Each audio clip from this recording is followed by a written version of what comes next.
唔會佢哋賭到就嚟死要買救心丹啩？啱唔啱啊？唔會啩？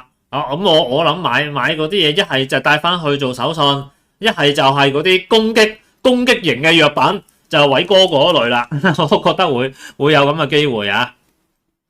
嗱，繼續啦，奢侈品嘅零售業嘅情況就更加嚴峻啦。有店員啊就透露啦，近半年啊人流持續稀少啊，就算公司啊推出大幅折扣300折，嗰個銷售依然係疲弱啊。目前主要係靠零星嘅賭客去買替換衣物去維持生意。預估衛星場停運之後，可能會逐步撤出市場啦。